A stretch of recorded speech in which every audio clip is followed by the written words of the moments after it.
Welcome to Talking Joe with Chief and Ben. I'm Chief, I'm here with my buddy Ben. We're going to be taking you the thrills and spills and the world of G.I. Joe, Real American Hero, the comic. Nice. Hey! You're not seeing things, well, you are seeing things. You're seeing five of the most handsome dudes this side of, I don't know. And me. Jabba's palace. That's right. It's Talking Joe 100. They said it couldn't be done. They said it shouldn't be done, but we went ahead and did it. And we got the five guys who made it happen right here. So, sound off. Oh, do you want us to turn the sound off? Okay, cool. That's actually a good idea, guys. For anyone listening, now is a great opportunity to turn your sound off. Yeah, listen for 90 minutes on mute. Ben should go first because he was the first. He was your first ex-wife. How you doing? What are you up to? How's it going, guys? Happy 100. I can't believe Chief has made it. And he's got his 4 evil exes here. Like a Scott Pilgrim comic or something. If we're gonna date, you may have to defeat my 7 evil exes. You have 7 evil ex-boyfriends? 7 evil exes, yes. And I have to defeat your 7 evil exes if we're going to continue to date? Pretty much. Are you going to make us all, fight? Well, and then someone did pose a break question into of who coins. would win in a knife fight. So that was one of the questions from the listeners, yeah. Not me. Question. I'm telling you now, not me in a knife fight. That would be... I think, Mark, actually, you posted some responses to that, Mark, anyway, didn't you? Yeah, do you want to hear them now? Yeah, go on, read them out. So, starting with the first, it would be Ben would just enthuse about how great knives were when he was young, back in the days. And then... Sounds about right. Chris would just come out with an encyclopedic knowledge of rare UK knife variants. That's not true. S Jubs would dress up as Stitch and have an unboxing of his favourite knives live on his YouTube stream. And Chief would just come up with a massive Excel list of every knife ever, Spreadsheet rank Chief. them all, Spreadsheet, and I just wouldn't be asked until everyone else had their go, and there's no one else left to get involved with this knife thing. Yeah. You'd monkey wrench it, wouldn't you? You'd wait Chief, for the battle to be over. A spreadsheet, buddy. I do love a spreadsheet. We just started a new spreadsheet, me and Ben. We've gone back to playing Star Wars Battlefront 1, and we're now recording our kills, deaths, and scores. The kill-to-death ratio is not in our favour, I'll be honest. No, it's not. And also, I've looked it up. There's something called try-hard gamers on that game, which is apparently a new term to me, and it's apparently professional competitive players.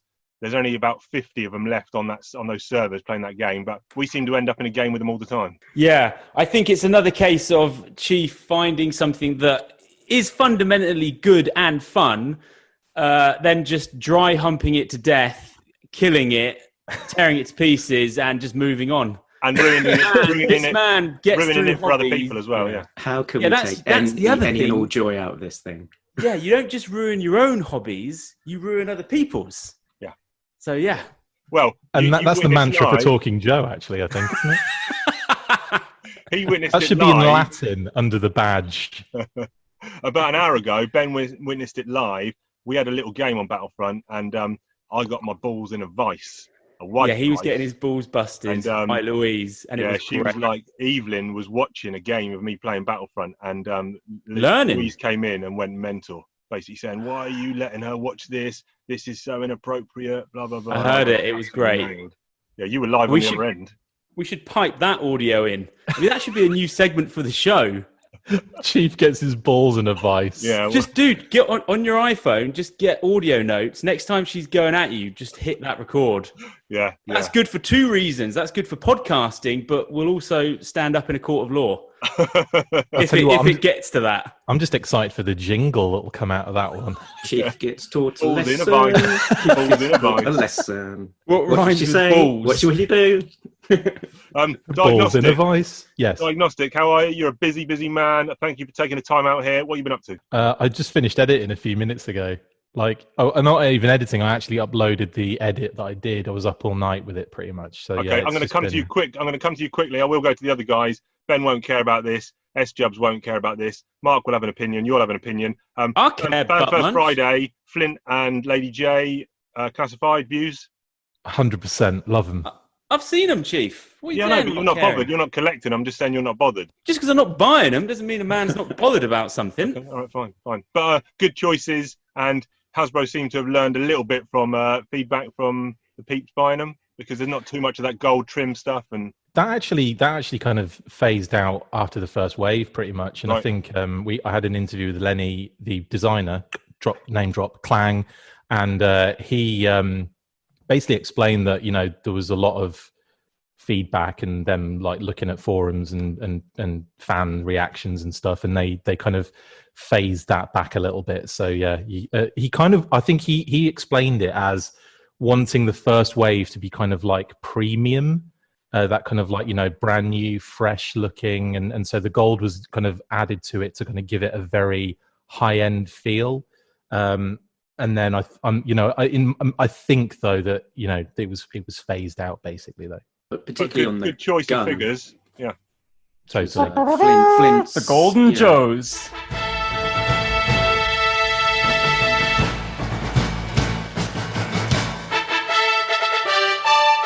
Get on with the ceremony.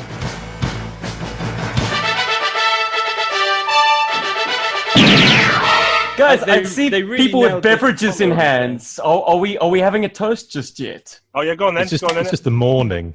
Bloody well hope so. Oh, what's he got here? A little bit of sparkling wine. Yes. And since all my friends are in the computer, I shall be Bubbly. chugging it on my own. Okay, Yeah, you all got of your your wine there. friends. Hang on, So you've hang got on. a beer there. I Ben. want that cork to go. Go on. Stephen, are we all of your friends? Did you just say? Yeah, they're all now virtual. Yeah, I've just got a brew dog. Cheers. All right, well, Nice. chin chin, boys. Happy 100, Talking Yeah. Joe. I toast this episode with a pint of wee. Oh goodness me! Chug. Drinking it now. That would put hairs on your chest. It will probably put hairs on other people's chests. It's that strong. I've probably look. That would, Done it that to me would as probably well. cure Doing COVID. all right. Yeah, that's the cure. That's why I don't have COVID. Drink your own wee. No, SJ, it won't. It won't cure COVID. It will mutate it into something even more. COVID-20. Yeah. S-Jubs, how are you? Straight from the bottle, looking good. Yes, straight from the bottle. Well, like I say, I've got no one to share it with, guys. So, and besides, you go. I'm drinking for two because the wife ain't drinking. I was going to say your wife might have been saving that to wet the baby's head with, and you've just blasted it open on 100th anniversary of Talking Joe. which Not a 50 cheap people and are listening cheerful to. $7 bottle, Ben, my friend. Oh, no, this you're gonna is- get this is something- shit. Okay. Could have christened a boat with that. The hangover is going to christen a boat. Anyways, how am I? Great, guys. I've just celebrated a birthday. Show and tell Big time. 2-1. Yeah. Hey, thanks, Chief. You can stay. Check this bad boy out. Ooh. Oh, It's so beautiful. Wait, so what is that? Beautiful. Steven Spielberg presents Back to the Future, a Robert Zemeckis film. Marty leads an ordinary life. No McFly ever amounted to anything in the history of Hill Valley. Yeah, well, history is going to change. And 1985 is not his year. But Dr. Brown is about to change all that. Are you telling me that you built a time machine out of a DeLorean? What is it? This is the Playmobil. Oh, the it's the Playmobil. Playmobil one, yeah. I thought Oh, so. it's so nice, guys. And they're giving that license out to anyone nowadays. But Playmobil is such a high quality product. They did very, very right by You it. seen the NECA toys that they've... Hey. Well, that's cool. It's very that's rad. Yeah, Does the it get NECA up to figures are 88? good, Yeah. Does it get up to 88 miles an hour, or Maybe on a downslope. I'll try it out tomorrow. maybe out the I mean, window? Rubber tires, pal. And, of course, they Oh, they hover- flip. Nice. hover mode engage. Oh, so it's the Mr. yeah. Fusion one, is it? Nice. Where we're going, we don't need chodes. Yeah. It is what you make of it, Ben. I mean, this can be Back to the Future Part 1 or 2. It's got the old fishing rods that you can jam in the back there. Brilliant. Oh, man. Hot rod's Jeez. fishing rod. Thing of beauty. I really have to pick up the Playmobil Advent calendar to get all the additional accessory pieces Oh, and wow. things. Oh man, But they've I screwed got- you there, haven't they? Fucking hell, money makers. I got one of these. First one I've ever. Special owned. corps. Don't nobody well- call it Steel Brigade. Oh, did you do a video? Did you do a video on that dude? I SJ? did, and Yeah, I and saw what's that. more, have you guys Brilliant. seen these? Yeah, the kind of repro repros. cards. They're brilliant, aren't they? That's my freaking name up there. You can't Yeah. see it really, but it's Steven Jabber, the what do you call it, Chris? Special corps. Special corps member. Yeah. Oh, No, so you're right. It's it's Steel Brigade, but it's amazing. Good toys, boys. Very Anyways, good. anyone else got S-Jobs, some is show and that- tell? Is that the save up your tokens and send away dude? It is. And then you give them the information though. Yeah. Well, you'd fill out this sort Yeah. of pro forma, like I never fields. got mine. No, neither did I. Pro But forma. I think I was a bloody idiot. I mean, 9 years old, and yeah, I thought they would honestly send one to South Africa. Joke's on me. But anyways, finally got mine. And Brilliant. Nice. That's Wicked, cool. wicked. That was my favourite figure as a kid because I thought it was me. Yeah. It's an Funky interesting Bunch. line of question. I mean, who is this? Do you army build them? Do you treat it as you? Like I think you collector's treat got it a as different you. take. Yeah. Yeah, but it's such a faceless legion in most people's imagination that, like, how do you treat it as you if there's an identical, brigade of them? Effectively, it's lots of people, therefore army builders, isn't it? Pretty much. So it's just an easy way for Hasbro to say, "Hey, kids, get this and pay £5 for it," and I guess practically speaking, the only person army building these is Mr. Bobby Vella. The rest of us have to make do with a paltry one, or I don't know, not even. Anyways, yeah, I've who's only next? got 5. Modern, Funky Bunch. Oh, the modern latest ones. I've got member. 12 of the modern ones. of course, at least. Funky Bunch, latest member of the Talking Joe crew, still with us after 5 episodes. You're going well. Cobra Commander's joined the fray, but how are you, Funky Bunch? I'm all right. I've got my special Snake Eyes hoodie on today. Oh, nice. So I'll have to take my earphones out to do this, actually. And you'll have to shut the hell up. What does it zip all the way up? Does it? That's Oh, right. amazing. Oh my god. That's wicked. Street rat. So, yeah, there we go. He's doing I'll well. get you, Cobra Commander, in sign language. You could definitely hold up a spa with that. That's wicked. That's wicked. That Obviously- Cobra Commander lid is fantastic. What's the RRP on that? And what's the deal? 20. Yeah, how do we get one? That's a target. What is that? Hang on. that because Target I've removed my headphones, so I can't hear you guys properly. Doesn't look like it's something. Basically, you get in it the is a GameStop. I think a GameStop exclusive because I haven't seen it anywhere else. This and a Snake Eyes one, which I've got on order, which is coming soon. And they retail for I think 120. I think it was Keith, 119. I think you need that. Yeah, And they I come- didn't look, realise it it was comes- new. I thought it was like quite old, but that's a new one, is it? Yeah, it comes with this really cool stand as well, which is pretty dope. Hang on, let me just show you. Well, you've So got you got, Ben, you got good the, visual through the other way, the two-way. Yeah, it's a one way, so you can see out of you can't see out of it, but everyone can see your face. No, Look at the blast shield on Luke Skywalker. With the blast shield down, I can't even see. How am I supposed to fight? yeah, exactly. You can see out of it. It's like if I do this, you might be able to get. Yeah, you can see it's. Oh kind yeah, of like, yeah. Wicked. You can see quite clearly through it, and then the other side is that kind of mirrored kind of thing. But you can. When I had the light on me last night, doing the Full Force Weekly episode. You could literally see my face like clear as day through it. It was the funniest thing, but it's beautiful, and it's got the kind of stripe on top, which Larry Hammer described as this is where the C4 is kept. So if anyone tries to tamper with the device, the C4 goes off. Only I Larry. always questioned the logic of having your leader's head explode. He's walking around day to day with C4 packed in his helmet. Right. We've all been there, mate. We've all been there. Ben, you've got the Boba Fett helmet. I thought you were going to go down a train of getting these life-size replica helmets at one point. No, but I'm going to get the Black Series Rebel Pilot helmet. That looks really good too.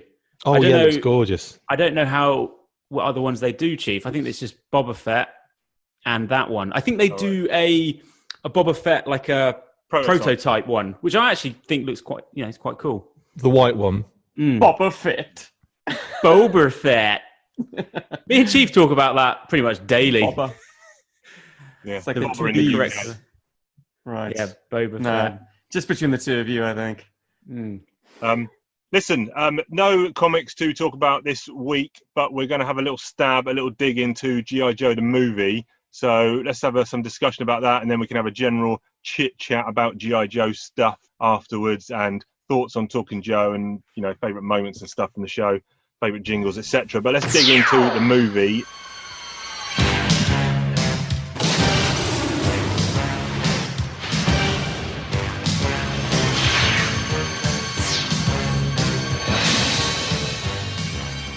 I watched it yesterday and I hadn't seen it probably for about 25 years. Jeez, man, I watch it every day. So clearly not a bona fide G.I. Joe fan here. Now, if you'd have asked me prior to yesterday what my thoughts on the movie were, I would have said I don't think I even liked it as a kid. Maybe liked it a bit more as I was into my teens, then rebelled against Cobra La for a while and then got back on board. Went in yesterday expecting to maybe give it 2 stars out of 5. I came out giving it 4 stars out of 5. Yay! And I credit that to 2 things. Number one, and I spoke to Ben about this offline, is I have no real sentimentality or nostalgia for that movie because Just I haven't mentality. actually watched it for ages and don't remember really watching it as a kid. So I'm almost separated from it.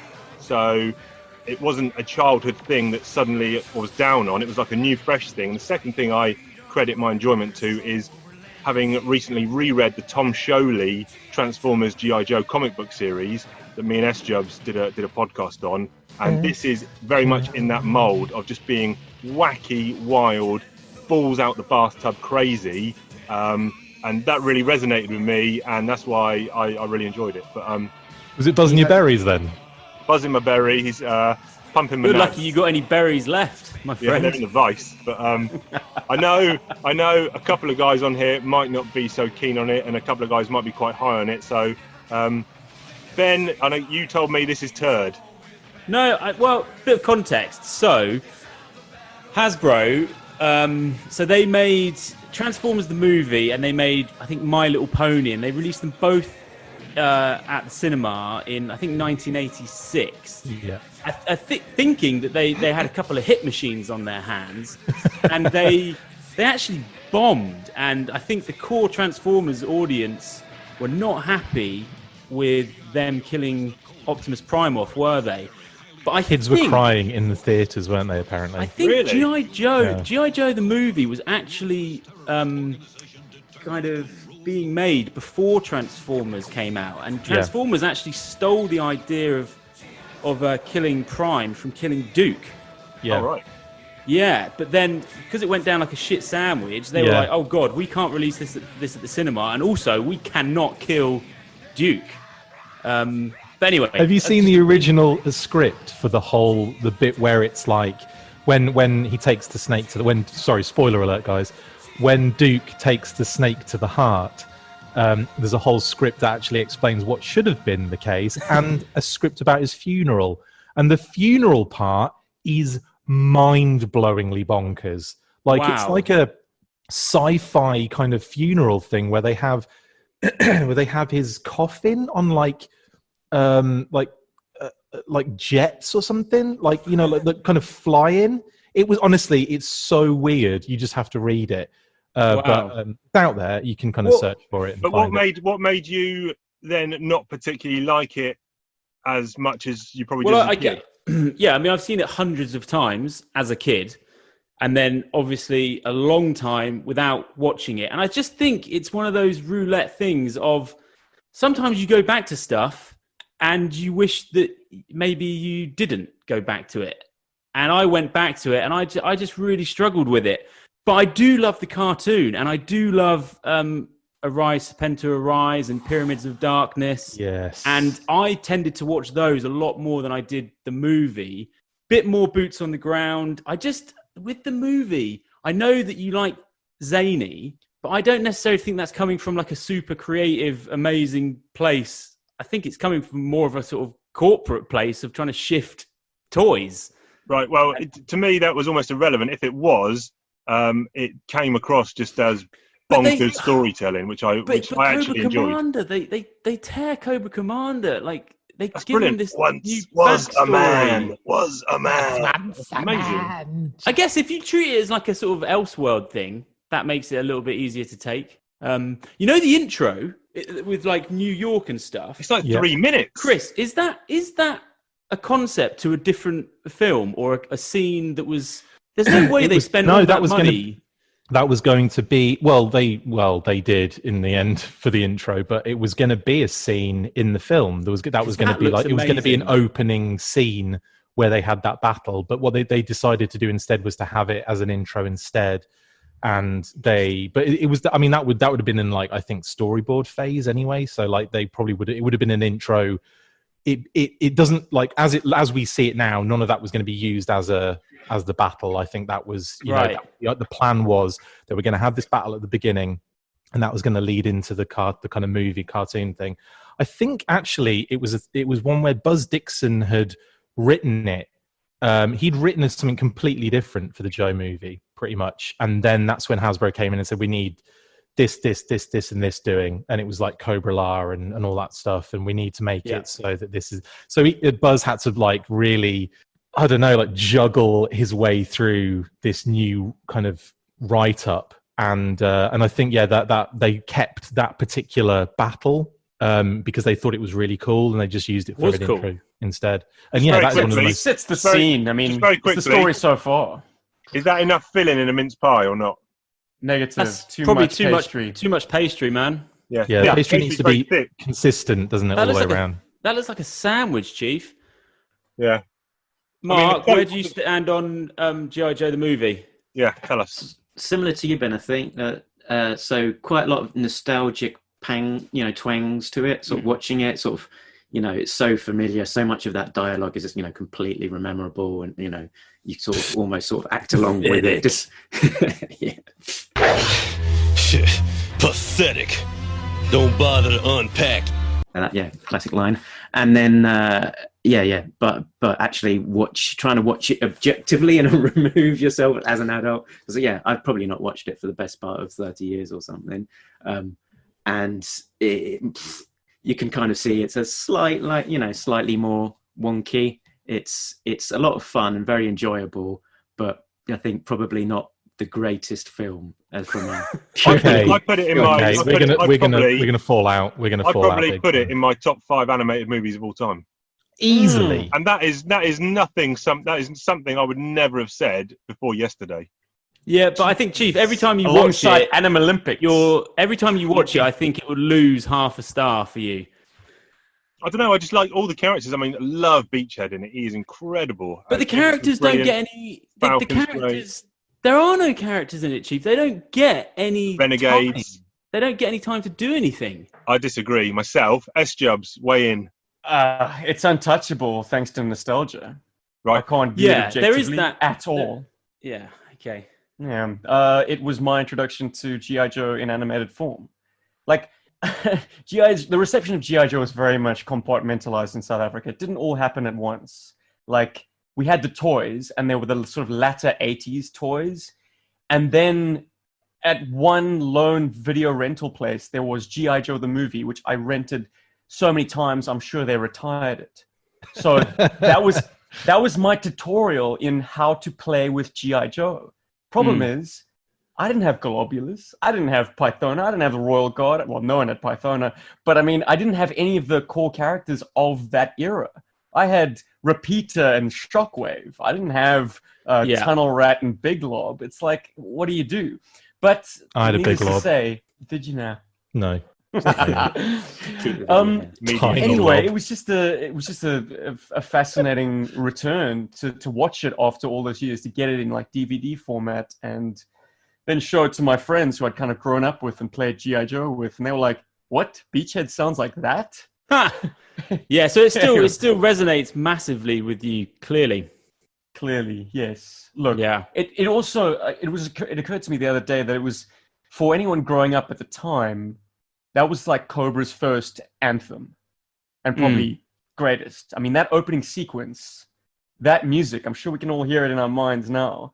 But prior to G.I. Joe the movie... all I can hear is the Action Force version. Action Force! International heroes!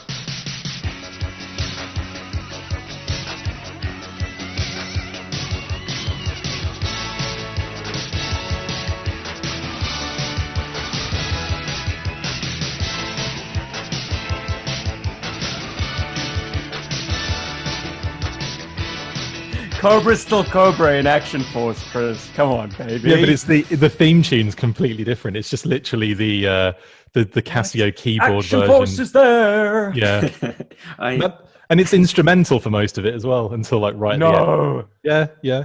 Bizarre. Okay. So I was when I was doing my research online to see what people making of it. Or there was a few comments dotted about the internet saying that the Action Force version of the theme was better, and that the words "full force" scan better. And I was wondering to myself as I was reading them, are these breadcrumbs that Chris has left all over the internet somewhere? I will say though, I think the standard series intro theme is better at Action Force. I'm not a massive fan of the kind of super laid back jazzy style of the original theme. But the Action Force, like, the and like all the kind of laser sounds and stuff like that, I much prefer it. I find it like more exciting and more, and I think, obviously nostalgia plays a big part in that too.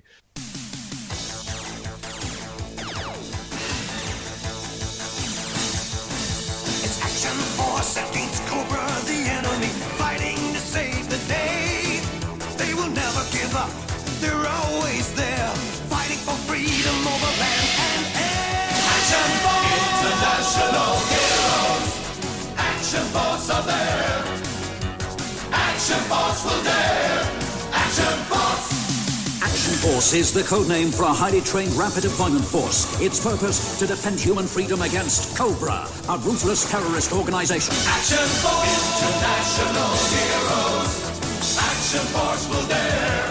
Action Force. But I think the G.I. Joe theme is just like, it's just so like, boom, ching, boom. It's just like, it just kind of like rolls along like, "They'll fight for freedom wherever," and it's just like, it's okay. But then the Action Force one is like, it's like really in your face, and like the guy's screaming at you, like, and it's, I don't know. I prefer that. I prefer being screamed in my face than gently rolled along. So how did this movie play when it came out? I guess straight to home video. Was it received well, or what was the response like?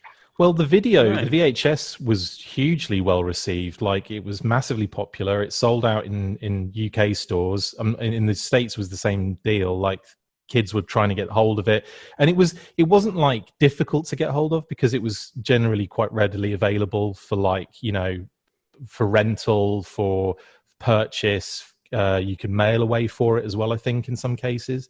So it was, I believe the actual VHS itself, and it was syndicated in the States too. So it was on quite often. And I believe we got it on Sky Movies.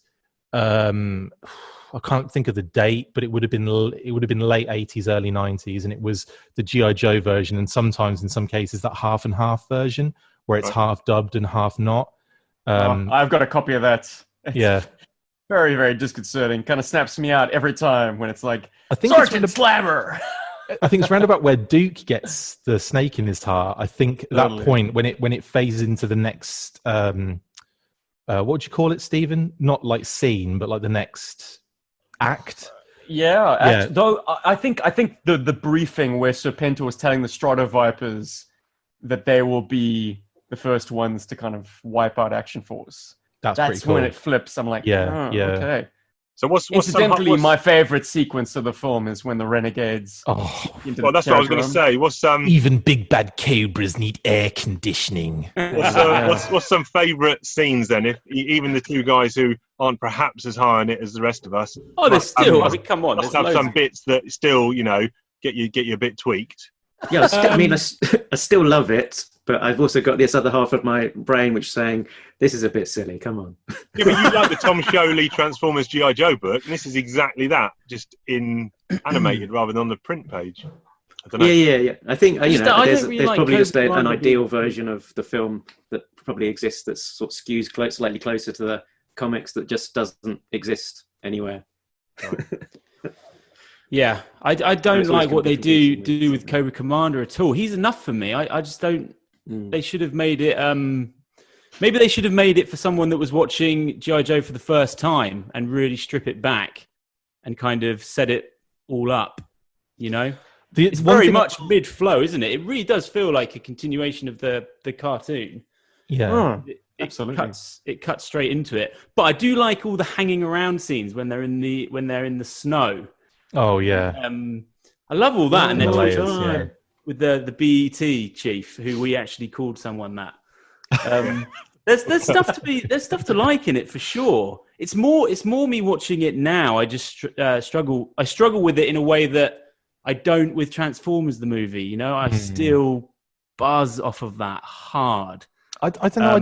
I think because there's been no break for me. I've watched it constantly since I was a kid. Yeah. Going, I've had it on VHS and I watched it until VHS. We didn't have a VHS player pretty much, which was probably into 2001. So like, I was watching that thing a lot, and seeing it on TV and whatever digital, and I just haven't stopped. And I don't know what it is. I don't have that same feeling because I see it as an animated children's movie. I don't see it as something that an adult necessarily needs to. And I think that has a big aspect to it because I'm very immature. I'm very I'm always I think I'm always going to be the same 8-year-old kid inside. And like, I don't think that will change. I still wear Toys R Us hats and buy toys by the mate, you're in good company right here. Come on, we're 5 old boys who play with our GI Joes. Come on. I think with regards to that, sometimes it is like that, and most of the times it is. And on this occasion, unfortunately, it wasn't, and it kind of upset me a bit. But maybe I think is there an element there where you're putting it on a pedestal from that era, and then when you come back to see it, you're like, it doesn't quite reach the potential that you thought it did. I found the same thing actually with Thundercats. I find that's it's again intro of absolute perfection. The cartoon, I don't always necessarily think lives up to that intro. Or not always. Some of the episodes are brilliant, but some of them I really struggle with. And I don't find that with Action Force or GI Joe, and I'm not sure why that's the case. There has to be something in there that there's a quality in it that speaks to me in some way, shape, or form. And that's not to say that you should accept that quality speaks to me at all. But that's why I'm worried about Chief, because he's just come into this cold and his berries are buzzing from it. so his cards is like, holy smoke. I think, if I may speak for you, Chief, I think perhaps you the lady are will a bit... have the lobster. Perhaps it's a little bit of harm or burnout. Like our primary G.I. Joe scribe, who was so responsible for this grounded G.I. Joe world, this approach that we got in the comic books that everyone is so enamored with as like the canon of G.I. Joe. Perhaps it's made you really thirst for the more outlandish takes. Yes. Chief is zany now. Yeah, beautiful. He is getting way more zany in his older age. I'm surprised he doesn't have his Nike headband on, man. That's hipster deluxe. But I want to ask, where does everyone break on Cobra Law? That is the big sticking point with G.I. Joe the movie. If you hate Cobra Law, you hate the movie, that's it. It's dead. I didn't hate it as a kid. I do remember watching it as a kid and being disappointed where it was going. I was like, oh, what's all of this?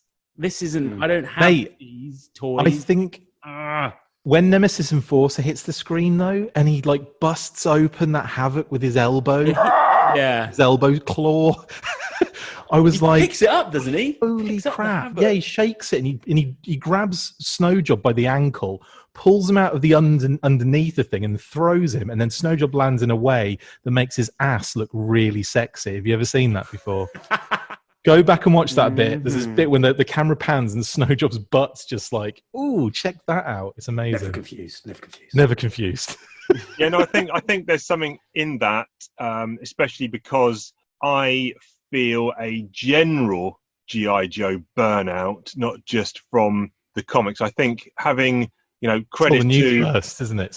Credit to S-Jubs and Diagnostic that they've been doing it for X amount of years. I think now having done 100 episodes of this show and having got back into action figures by buying the Joe classified line and all that jazz. Chief would like to announce his retirement from G.I. Joe podcasting. Happy 100, everybody. No, I'm that's just true. fed up with it. Says That's Keith. true.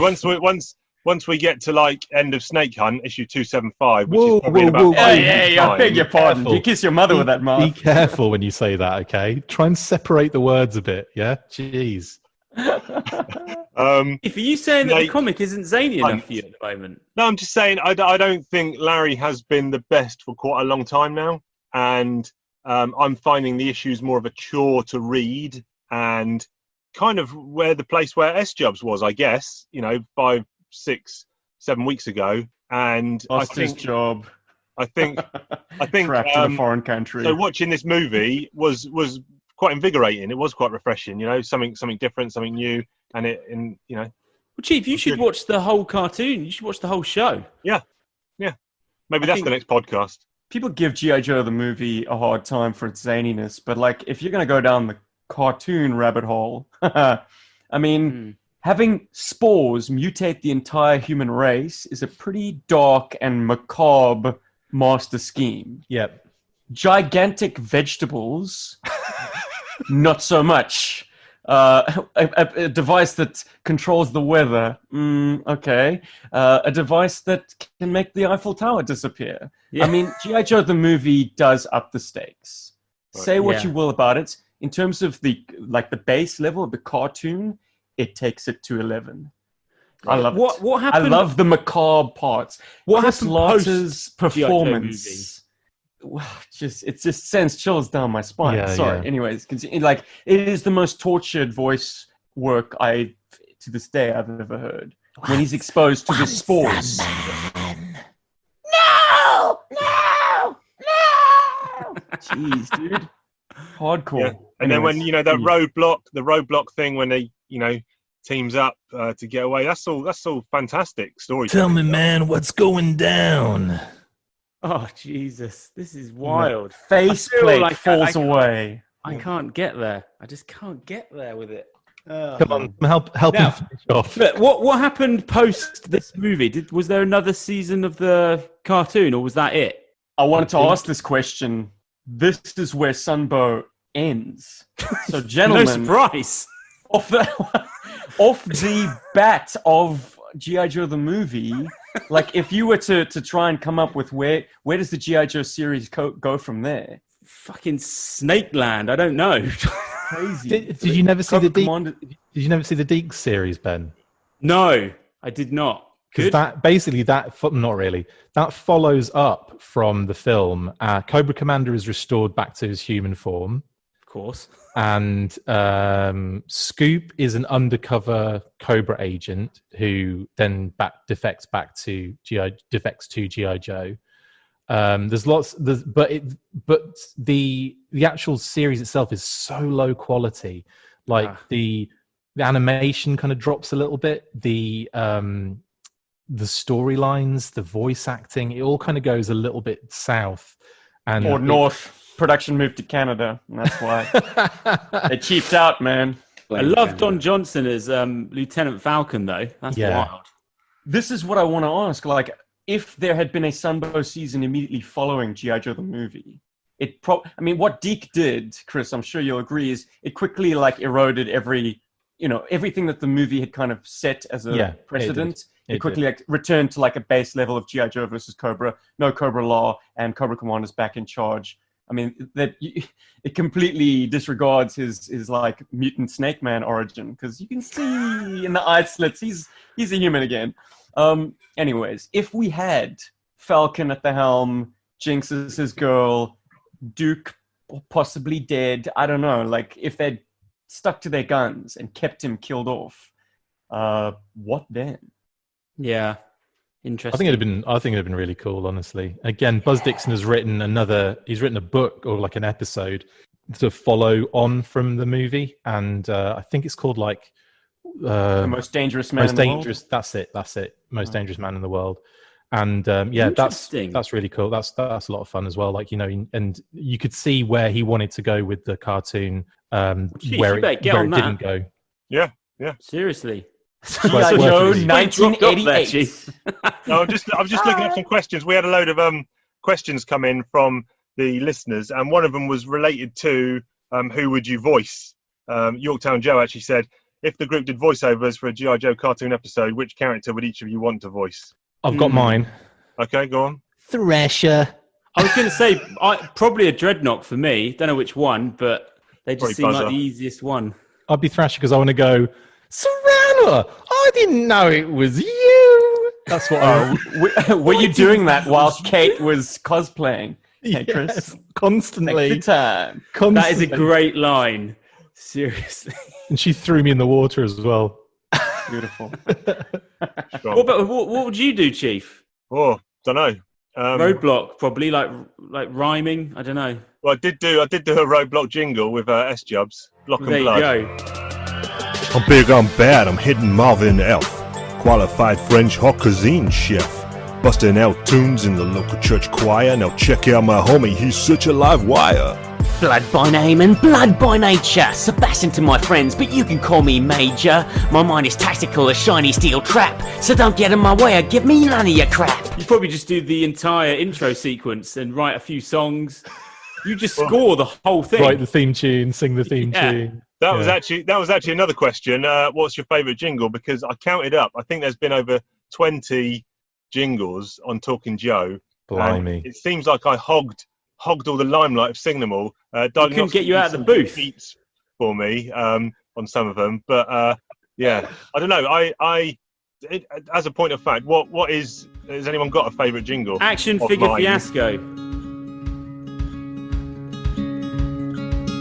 Action figures, we all love them. We all love them. Action figures, oh yeah, they bring us joy in our daily lives. Bring us joy. Action figures, yeah, evoking memories from our childhood. But now we're grown and we just can't stop. Buying plastic till our wallets pop. When will it end? Who can say? 'Cause action figures are part of our DNA. Some people say maybe we've gone a little wacko, but action figures bring us joy like a rainbow. They are so hot like a splash of Tabasco. Now it's time for Action Figure Fiasco. Now it's time for Action Figure Fiasco. Action Figure That's Fiasco. not a jingle, that's a song. Yeah, for the sheer audacity and ghoul of playing the full That's a single, thing mate. every episode. time. Every episode, yeah, you get the 2.5 minute song every episode. That 15-second button is just getting mashed, I reckon. They're like, I've hit it 3 times. I love the music going. video that accompanies it as well. Oh, right, yeah. Friggin' green screen. Version 1 music video. There's a are few you doing the second versions. one, are you? I like the first one. Jeez. Right. Very Partridge. It's great. Yeah. Oh, it's so Partridge. Plus. Damn. We had quite a lot of people liking the Comic Talk jingles. It's Comic Talk, baby. Chief and Steve discussing like crazy. Larry Hama riding these bad boys, making sense of the wackiest toys. Listen as we talk about story arcs, making noise louder than Junkyard Box, talking about character motivations and all the various G.I. Joe fun locations. Comic Talk. Larry Hama. Chiefy Two Shoes. And it ain't no party like an S-Job party. And the Toy Talk jingles. Mark talks about toys, ho ho. He talks about G.I. Joe. He talks about all the toys from the comic book and the animated show. Mark talks about toys. Mark talks about toys. And Snack Attack. Police. Oh, yeah, Snack Attackers. Yeah. That Snack Attack is my favourite, and it will always be my favourite because it's the single greatest achievement of my entire life. Snack Attacker. Chief and Chris, like Han Solo and Chewbacca, are travelling through hyperspace to get some snacks. snack attacker. Good one. Snack attacker. I was when you, because you only sent me the lyrics. You just sent me like you singing this song, and I'm like, this needs some sort of like, like motorbike revving, like, getting faster and faster kind of thing. And then I was playing through like some key software instrument keyboard sounds, and I'm like, there you go, there it is. Oh, and I was like getting really excited doing it. It was like, usually I'm just like, oh god, I'm like, I have to listen to Chief again. And this one, I'm he like, pumps them out. Jesus, Chris. I mean, I was getting a this guy- message every week, and he was like, I know you're editing the show right now, but can you squeeze this jingle in? I'm like, you son of a. 3 hours later, after like compiling this, like trying to find the instrumental for Club Tropicana or whatever it was that I used for retro gaming. Oh yeah, retro gaming. In fact, I just think I used the intro to it. I don't think it's an instrumental. I think it's just the intro. I'm retro gaming, that's what I'm playing. So don't be shaming, cause then you'll be failing. Nintendo power, not in the shower. Sega for the ages, ghouls and ghost rages. Atari Jaguar, how did it get that far? Sony PlayStations gave me sensations. And now I have to go and do some retro gaming. I said retro gaming, and I'm out. And of no help to you is once S-Jubs came on, I actually started sourcing the background music then. So You douchebag. have you got any favourites, Mark? Just a snack attack beverage for the show. Beverage for the show. Beverage for the show. Now I am gonna go and drink my beverage for the show. One that once I had the podcast, I'd be sort of just walking down the road to myself. Chief, you can self-release stuff. You could release this stuff. Release this album, yeah? Yeah. Might need a little bit of auto-tune at times, but apart from that... There was one I was doing, and I kept pinging it to S-Jubs, and you kept saying, no, you need to go a little bit higher, And I did one, and he said, oh, that's too high, you need to come down there. Dude, yeah. He had his nuts in a vice, for sure. Which one was that? Time. I can't remember. That was the Men in Black, whatever it was. Oh, MVP. MVP, yeah. I'm not going to sing that now, for sure. I was trying to find who sent that question in, but I can't find it. Oh, it was Mate Mylar. It's actually Mate Mylar, friend of the show. I tell you what, if you released that album, it would be like one of those now 4 tape cassette jobs, wouldn't it? Like it would be an absolute heft of an album. Yeah, because each 30-second jingle would have to get beefed out into like a 3-minute tune. So, which is no problem for you. I'm looking forward to that. Looking forward to that edit. I look forward to the cover and the sleeve notes. I said offline, I don't know if it was to Ben or S-Jubs, about a week ago, I think I said, my plan for 100 is I'm going to write a full song. I'm going to get each one of the co-hosts to sing one of the verses. And then like We Are the World. Imagine there's a podcast. Well, that never happened. Talking Joe. It's talking comics. It could work. What are the questions you got there, Chief? All right. Well, have you got them to hand as well, Funky Bunch? Because I'm struggling to find the email. What's new? Yeah. Oh, Chief. This is from Gary. Gary says, what character do you guys feel is the most overlooked in regards to story potential? I'm going to go first. I'm going to say Hit and Run, because I think he had such amazing, an amazing write-up in the file card that never really got fleshed out. Not that needs to be fleshed out at all, but like his personality never really got fleshed out. He was in a few special missions, but not really he's not really utilized that often. And I kind of feel takes the prize for the most tragic code name of all. When his parents killed in a car accident. Yep. And he's called Hit and Run. Yep. Burn. Skid Mark's pretty tragic as well. Or Treadmark in the UK, as I always say. Do you feel like figures from that era did get lots of time and attention, or is he just one of many from that time? Well, he's one that I think I would personally love to see more of. Yeah. For sure. There's a lot that didn't Lightfoot. Yeah. Come on, Chris. Well, Lightfoot, fun enough, like Hurt people kind Locker. of people do like associate that with me because I make it as like a personal joke. I cosplayed as him because I thought it would make an amazing cosplay. Like there's so much like ridiculous like aspects, like the robot drone. And the reason I even decided to do a Lightfoot cosplay was because we went into Toys R Us and they had a Nerf Terror Scout on the shelf, and I was like, I really want that.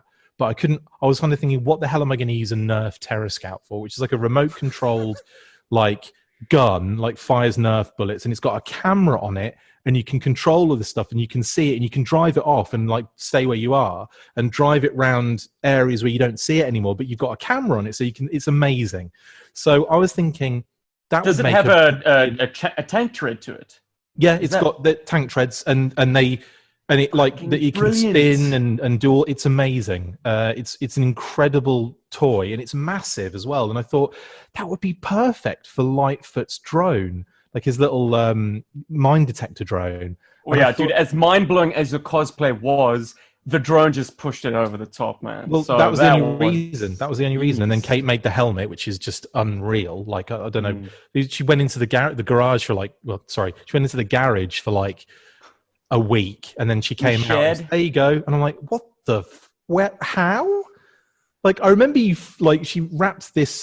She wrapped like cling film and taped around my head to get the shape of my head, and that was the last I saw of her for 2 weeks or a week. And then she comes out of the garage and she's like, "There you go." And I'm like, "Wow!" So like, yeah, that was mind blowing.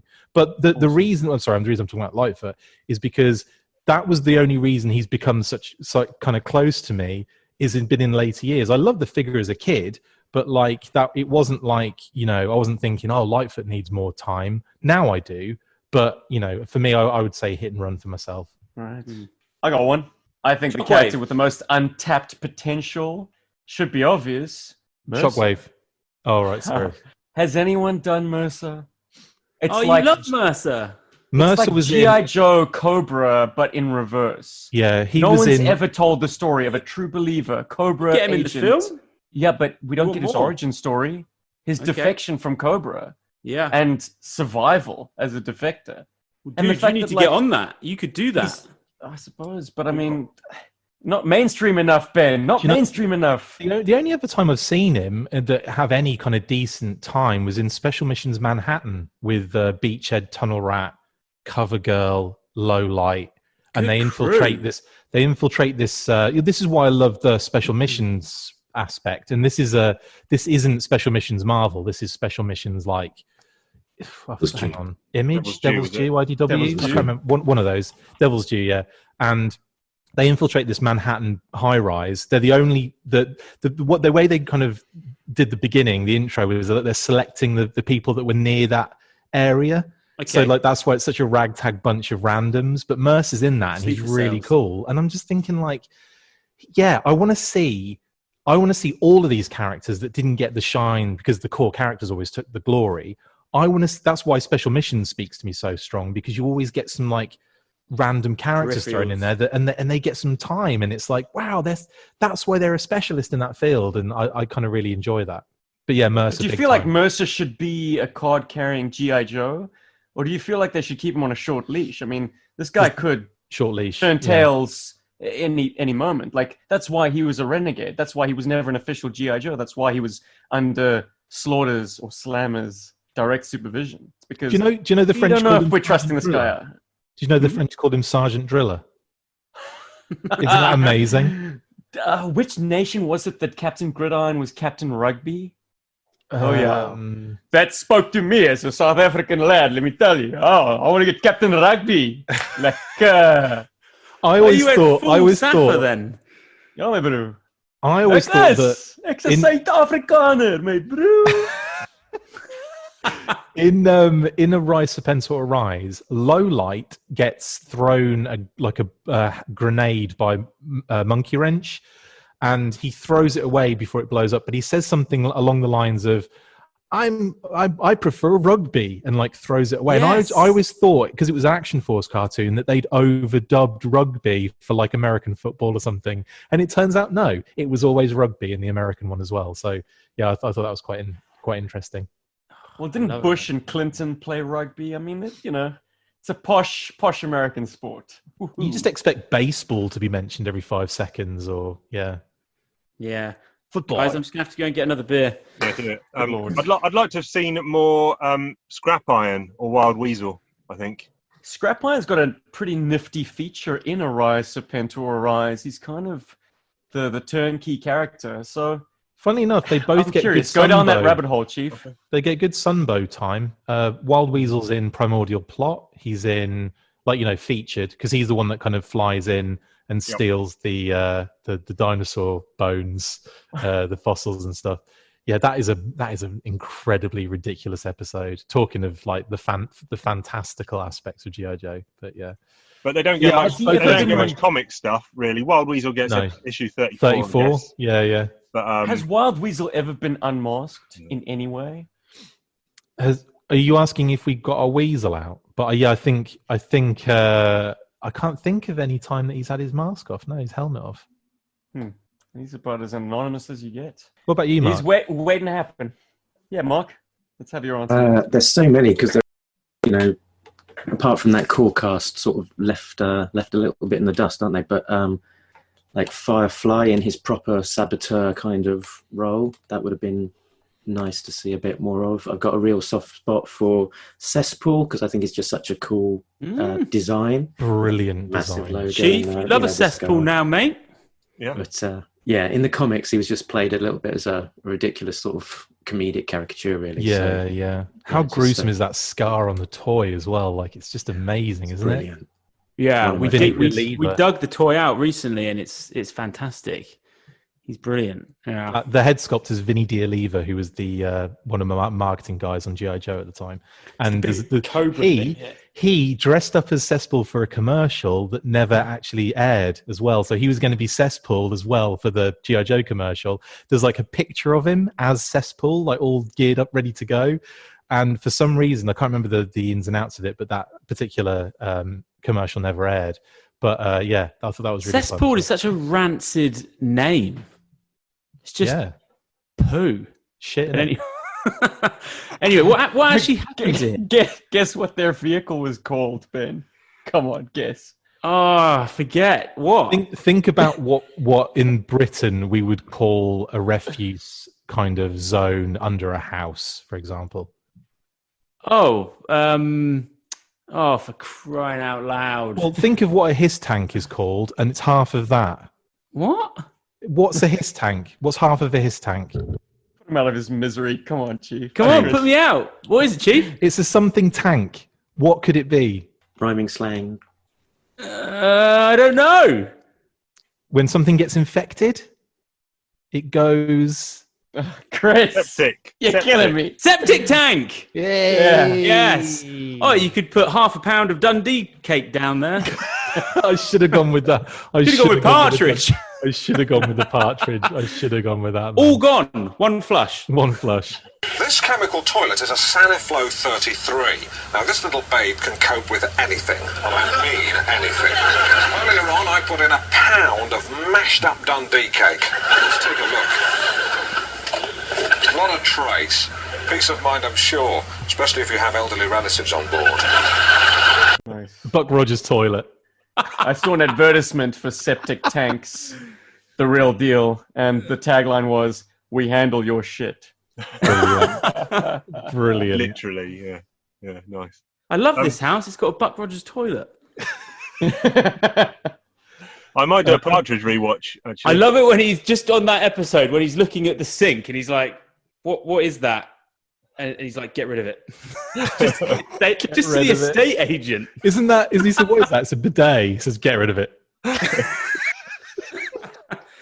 You could swing a cat in here. Okay, the next question then is, there are many characters that exist in the comics that never made it into the toy line. Characters like Dawn Moreno, Cool Breeze, BN001, Mangler, Pale Peony, just to name a few. For each host, what is your number one pick for a comic character that needs to be in the toy line?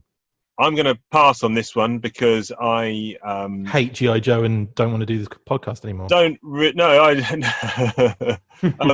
Because you like the guy from issue 2. What's his name? Quinn. Yeah, you love him. He's got an action figure. Oh, bugger. Eventually. He's got two. He's got a vintage inspired. Oh, I was just modern thinking of version as the well. original line, Sozza. Well, they made him. Yeah, Made him. my pick's been made as well, but certainly growing up, I was very, very, very remiss that I didn't have the October Guard. Yeah, for sure. Larry made a big deal about them being this third faction. They didn't want to make Russians, dude. Not a chance. They probably didn't want to pay him royalties for characters that were, his brainchild. Yeah, what's interesting is October Guard. we got Big Bear and Red Star later on, didn't we? And they're like kind of almost additional characters. But they were kind of Hasbro analogs. originated.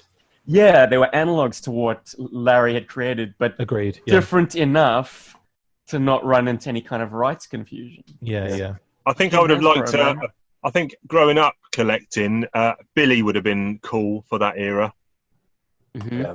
Once again, a Larry original. Right. The only Billy we've had is the FSS one, wasn't it? Which was the not the Marvel Billy, but the one where he's got the kind of grown up. The Devil's Due. Yeah, that's right. Yeah, I said this one when the question came up on Twitter. Had a look at that one, but yeah, my pick probably, apart from October Guard for sure, but Billy as well. That when I was playing back in the day as a youngster, 28 years old, was I used the V1 Storm Shadow with where the Cobra logo had been worn off due to play. Brilliant. And used that as Billy, so I was able to have two Storm Shadows. What you're telling us is you rubbed one off. Do you still have Storm Shadow version 1?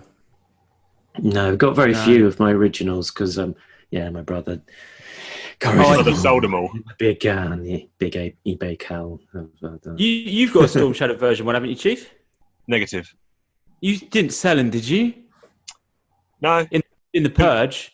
Couldn't find him. He's probably in your house somewhere. He's bloody not.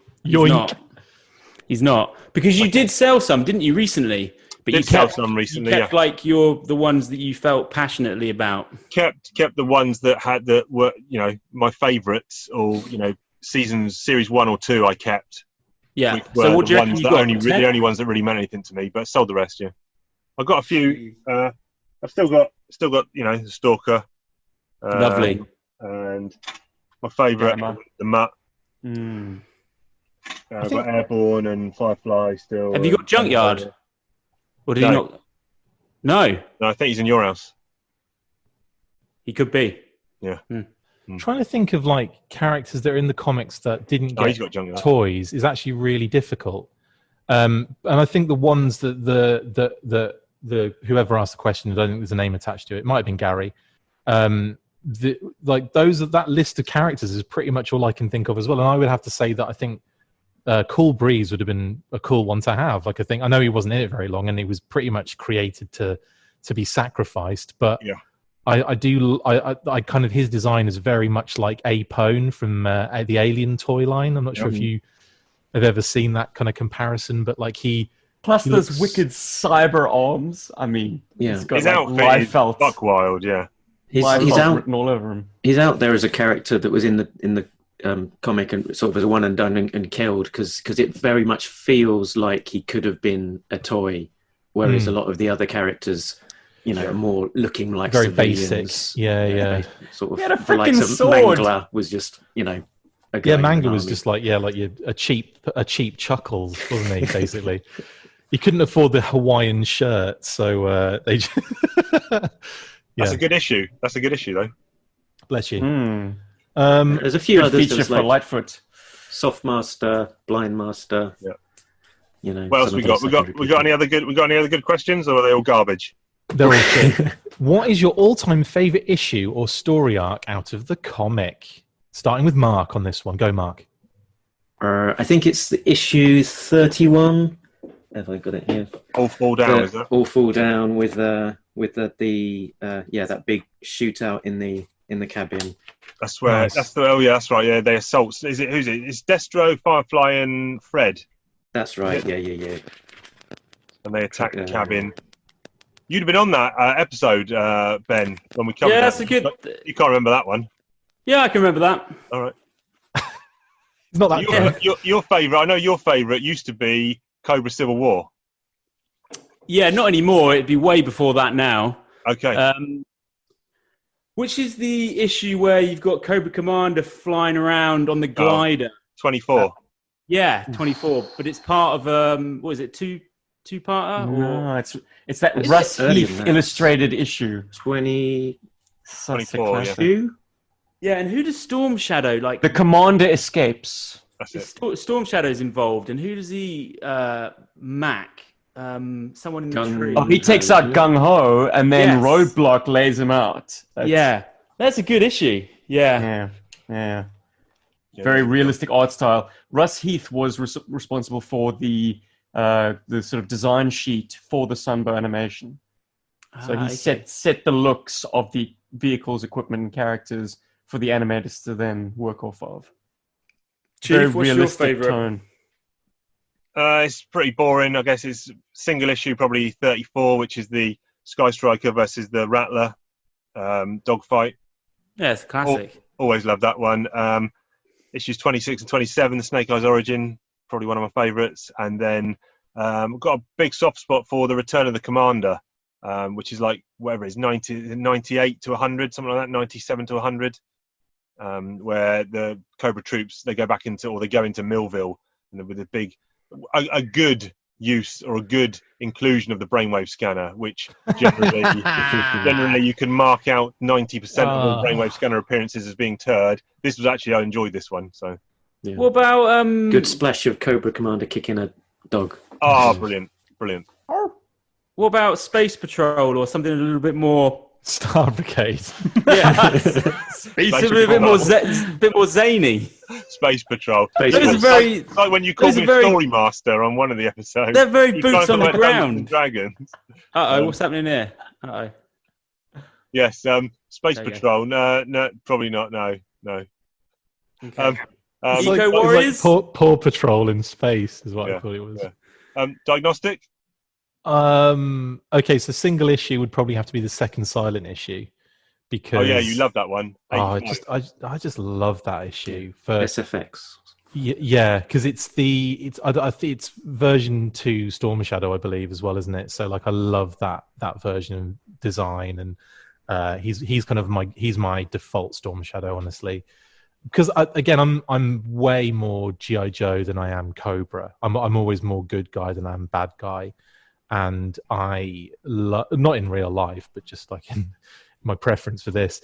But just as an issue, it's just so beautifully done, and like I feel like it's even more I feel like it's even better in terms of how the storytelling moves and how the panels merge into each other, more so than 21. And but that's just my personal opinion. And then in terms of like an arc, would have to be Civil War. I really enjoyed Civil War, and it's one of those ones again. It's got a nostalgic attachment because it was slightly reprinted in holiday specials in the UK. So that was one of the first Larry Hammer kind of things I was really into and wanted to know more about. And it had the Cobra Island map in the back of the special as well. So it was kind of like those kind of things as a kid made you want, it kind of built the imagination even more, and you could pick teams to kind of infiltrate different points of the island, and you could like apply that to play patterns when you go out with your mates and dress up in your army gear and kiss but like do that kind of stuff. So that is one of the that Civil War is an arc, and that holds up really well still anyway, Civil War, because like you said, we hadn't really seen it much in comics in general, where you're taking one force, in this instance the bad guys, and you're actually breaking them up into a couple of separate forces. So now you've got a triumvirate of two Cobras and a Joe, and like you said, like you said, which Joe teams you can put them into a recon team, whatever. I don't know what other teams there would be, but Recon 1, Recon 2, football team. Basketball team, the A-team, demolition team, and all that. But, it could be informed play and stuff as well. So I like that choice. S Jubs. I want to be at loggerheads with Ben on this one because I know he doesn't like General Douche. But in terms of an arc, I don't think you can call it an arc, but I don't think you can touch the first 10 issues of G.I. Joe for me. Wow. Just the purity of it is so satisfying. When all those concepts were fresh, yeah, I kind of wished almost that we just got a little bit more time to play in that world before issue 11 came and ripped the roof off, like with new characters. And, you know, that became the order of the day. Like every 5 or so issues, we'd get a complete refresh. I'm like, no, I'm so involved in the lives of these 13 original Joes, and their interplay is so strong. Like, that groundwork was so good. And then, of necessity, because this is a toy book, Larry had to disregard all of that and then start inserting new guys. Yeah, someone did the maths on that in one of the letter pages that we read recently, and it was certainly more than one per issue on average in terms of the number of new characters being introduced. So it was, you know, a very regular drum beat. Actually, one of the questions we were asked was if you were going to start reading where would you recommend that new readers start reading G.I. Joe if they've never read before? Issue 1, no? Well, you know, General Douche. with General Douche. My recommendation might have been possibly 21 onwards, because those first issues are enjoyable, and you know they create that world, but they are quite different to how it then progresses from the rest of that art with the change of artists, so Wiggum joining and all the rest of it. It feels quite and that move away from those original the original team of Joes. It feels like a very different book.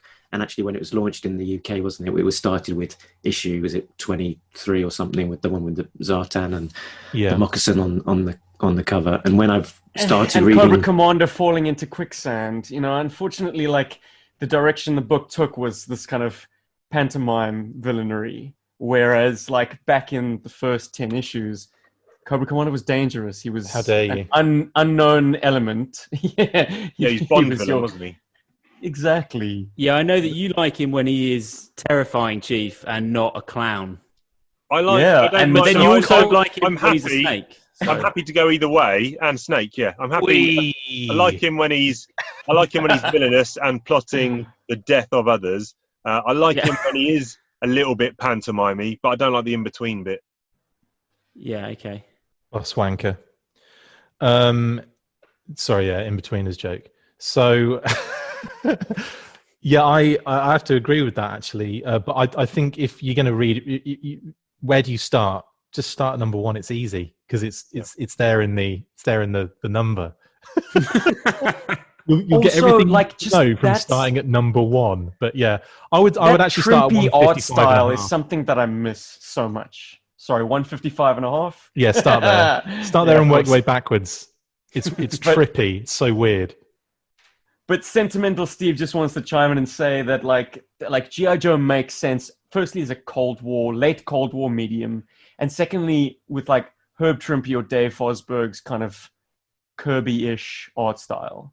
Everything's kind of like a little bit... Sorry, Mike Fosberg. Jeez. I've been off the podcast for like 2 months and oh man, it's all come apart. Yeah. But it's just... It just feels so much more authentic. I don't know if G.I. Joe works in a current setting. I mean, Chris, you'd probably fight me on that, man. Because it is constantly being updated. We could do some sparring. That'd be kind of fun. Kick my ass. the knife fight. I was going to say, like, who's got the biggest reach? Because I've done an exercise where I was in a production of West Side Story. Yeah, I was in a production of West Side Story, and we each got white T-shirts and a permanent marker. And we sort of experience what it would be like to be in a one-on-one knife fight. One's coming out of a knife fight like uncut, on top. Yeah, like it's like if you're going into a knife fight with somebody, which is the weirdest fucking thing to do. If someone pulls a knife on you and you've got a knife, just run away because a knife fight does not like. And people will say this in like the military and you know like martial artists and all sorts. They say that if you're going to get into close quarters combat, you're better off not having the weapon.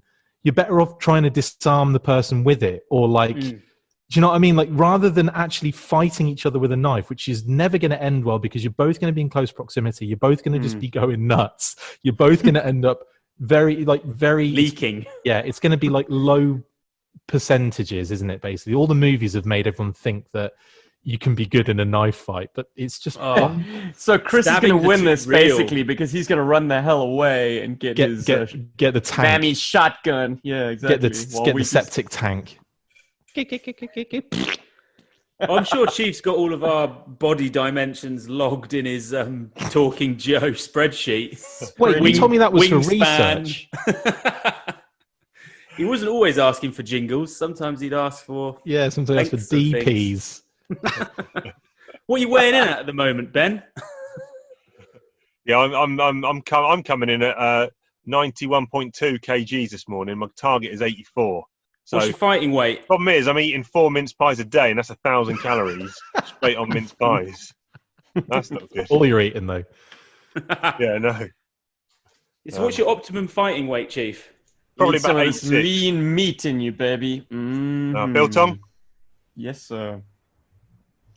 Biltong. Staffers, Biltong they love and, their meat. Biltong and wine at 12 p.m. Yeah, 12 a.m. Party time. I thought it was a bowl of Springbok. scrotums for a second there. You had Scrotums, dried scrotum. Yeah, of course. Yeah, tasty. It's a bit chewy. Gamey. It's very lean. Yeah, as could be expected from a small buck. I've had reindeer as well. It's probably a lot similar to reindeer, actually. What did you call me? Gary has also asked us, what is your favourite moment from the show? I guess he means Talking Joe, not the G.I. Joe cartoon. Yeah. So Gary, probably just having Chief exposed to a couple of hundred people every week is just good to know. I've got a spready here. Oh God! Oh goodness! Didn't we get into the triple digits, Chief? Surely. Triple digits? No, triple digits. 4 digits. Not just a couple of hundred people. A couple of thousand people. A couple of thousand. I don't know about that. I mean, when we started it, we said we'd be happy if 50 people were listening. You weren't, though, because you messaged me saying, how'd you get more listeners? Yeah, I did. But that was actually interesting because that was the first time we really spoke to each other. And you messaged me out of the blue, I remember, on like Twitter or something like that. And you said, it was really nice because you kind of like said, you know, like, I see that you've done like, I don't know how many downloads it was on Podbean. And I was like, mate, I put out like 100 episodes a week. Like there's it's only 5 people listen to it. It's just that the downloads build up because there are so many episodes. But you were like, how do you get this many, people? And I was like, just jingles. Yeah, it's all about jingles. It's all about jingles. And I blame you. Yeah, and then you went away and wrote every jingle ever made. You wrote a hit album. So this is Prada. Some bits from the show. We started question for the show that started on episode 3, so that's been going for 97 episodes. The first question from the show was, "Is Die Hard a Christmas movie?" On topic. Other questions we've covered. Favorite burger joint. How much would you pay to see Arsenal win the league? We were really appealing to the G.I. Joe audience in those early episodes. Venn diagram of like that. Yeah. What Transformer is Ben? Do you like your soup smooth or chunky? Smooth. What's your favourite chocolate bar? What's the best soccer formation? What's your favourite Star Wars alien? You didn't ask that question. I must have missed that episode. Which one? Soccer formation. Yep, that is episode. Go back and listen to it. Midfield diamond. Yeah. I can't remember where it is. It's there somewhere. It's just very fluid now. There's multiple formations in a game, Chief. What's your favourite console controller? What's your favourite stretch? Who's your favourite Avenger? Oh, that's a dangerous one. Favourite stretch for me is a dangerous one. You don't want to be asking me that on a show. I think your first question was, what's your favourite... Oh, no, the first one I gave to Diagnostic was, what are the 4 UK pedestrian crossings? Pelican, zebra, toucan, and sugar another plums. bird. Dead air is a crime. It's another bird that begins with P. Penis. Yes, penis crossing. I said pelican, so penguin? No. I can't think. Puffin. Ah, my bad.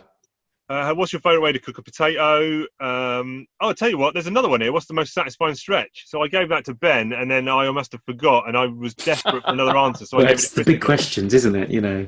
I don't remember answering that. Okay. I think that's a mistake. Who's your favourite? Yeah. Tune? I'm calling bullshit. Who's your favourite what? Looney Tune. I remember that. Favourite pop culture tandems.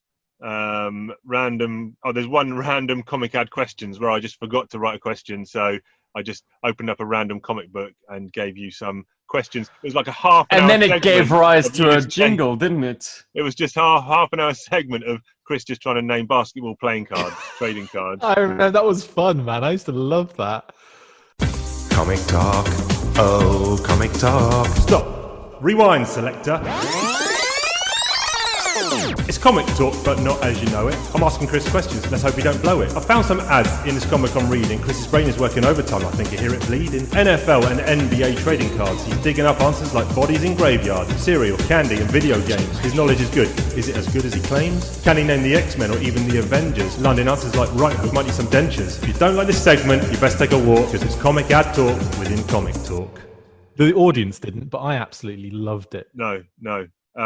I'm not going to read out all the colloquialisms we covered because we covered a lot. That was probably one of my favourite segments of the whole show. Love You the wanker. colloquialisms. And obviously, I know Ben's favourite moment of the show when I went inside my mind to talk about my motorbike journey. Oh no, yeah, your motorbike journey in the rain was absolute Stuff of classic. legends. With the gloves in the petrol station, and the guy just looking at you, looking at me like thunder. That was obscene, and you just spent the whole day doing tabletop gaming, hadn't you? Hey, a whole day doing tabletop gaming. Then when I went to leave the house to come home, it was an hour and a half motorbike ride home, and as soon as I got onto the motorway, my petrol light came on, and I realised that I'm going to be out of petrol, no fuel gauge on my motorbike. So I knew that gave me about 10 miles when the light comes on, but it was 12 miles till I could get to the next junction to come off the motorway. So I was like, what do I do now? I put it into the highest gear possible, go 30 miles an hour to keep the revs down. But the problem was the rain was forcing You went straight to a spreadsheet on it. Yeah, and your navigation gave you a different direction. Just a question about motorbikes. Is it normal not to have a fuel gauge? No, I mean, it's modern ones will now have fuel gauges, but I think mine's like a 2003 model. Sorry, 2003 model. Hey, careful, Chief. But yeah, that's the one where I went into the petrol station with my gloves. I took the glove off to get my credit card out to pay, and then because my glove was so wet, I couldn't get my hand back in the glove. So I was riding a motorbike with the glove half off. Didn't it pull the lining out or something? No, well, anyway, no. Go back and listen. Whatever. To it. Yeah. Well, that was a good yarn. I listened to it twice, I think, because I was walking. I just dropped off the missus' car to get some repairs done, and I was walking home, and this story was what kicked off the episode of Talking Joe, and I was like, that's amazing. I'm gonna go back and listen to it again. It was just bonkers. I think though, just to get a little bit sentimental, I think the show has Don't cry. been really good. Do you know what I mean? I think the fact that we've had amazing guys. So Ben, obviously, for the first whatever, and then not 1 week when he left, there wasn't a 1 week gap where we missed a show because I messaged up Diagnostic and said, look, need someone to come on. You're gonna have to do all the work. All I'm going to do is show up and record. I'm used to that. It's all on you. And he's like, yeah, fine, I'll do it. And I was like, what a legend. So we didn't even miss a week. And then when Chris departed and S-Jubs came on, again, same thing, didn't miss a week. And then same thing with Mark. So I've always said, whoever's presenting Talking Joe, it's 50-50. It's not one person's show. It's always a collaboration. So apart from jingles, we've been blessed as a... apart from the jingles, yeah. 90-10. That is not a collaboration. We've been blessed as a podcast. No one came to me though and said, "Oh, Chief, can I do a jingle?" If they'd have said that, I'd have said, "Absolutely not." Probably because of the workload I was under. You're to like be honest, mate. we're like the other guy in Wham, the one that's not or the guy that in Hall and Oates. One of them just doesn't do anything. We're that guy. But no, it's been the show's evolved massively. Like I know S-Jubs, you've got episodes 1 to 24 hard downloaded on your device. But more than that, Chief. Don't tell anyone. The show evolved from like me and Ben doing it, and it was just a couple of goons not knowing much about G.I. Joe rambling on. Certainly was that. Not much to it, and then we added. That was its oddball charm. Here I was sitting on top of a pile of knowledge, listening to you noobs rediscovering it. So it's like, this is so quaint. This is so beautiful. It's called Talking Joe, but they seem to be talking about football formations and stretching. What's your favourite sandwich? It just became transforming into a Lamborghini. Show. Yeah, it just became like a magazine style show, didn't it? The reason I wanted to start it was because people needed to hear Chief. I think you were born you missed the kind of, we had such high hopes for Chief. We thought you were going to be a TV star, Chief, when we were growing up. We were like, Chief's World. Get Chief, on the telly. Chief that explains never happened. It all. and I was like, this guy, he doesn't have the tech know-how how to do a podcast. But I was like, if I introduce this guy into podcasting, he's going to find a whole... ruin your career as well. Well, but look what you've discovered, all these, like lovely people. So I'm really proud that we, starting things is the hardest bit, isn't it? It's the kind of like, okay, we're going to do this. And then we finally did do it. And, look what happened. Yeah. But most people will do some kind of research before they start something. You said, do you want to do a podcast? I said, yeah. And you were like, right, go and buy yourself £100 microphone and we're going to record next week. I was like, all right. Exactly. Well, that's how you got to live your life. You've got to dive in. We didn't research how to publish a podcast or whether we need to do promotional material first to get people's interest up. We were just like, let's just do it. And sometimes that's the way. Look at the connections, though. Look at the boxes here. It's like, we wouldn't know each other if it wasn't for Talking Joe. You pushing you can us. Blame it on that, is what you're saying. Yeah. I mean, I think we've probably got the 3 best G.I. Joe podcasts all on this particular chat right now. Full Force, Talking Joe, and Joe Berg. My opinion, the 3 best. So it's I Holy Trinity. I consider Talking Joe in good company there. So yeah, for sure. Well, you definitely got the 2 best on here, mate. Another 100, surely. No, I have to echo that. I think you guys starting this was a really good idea.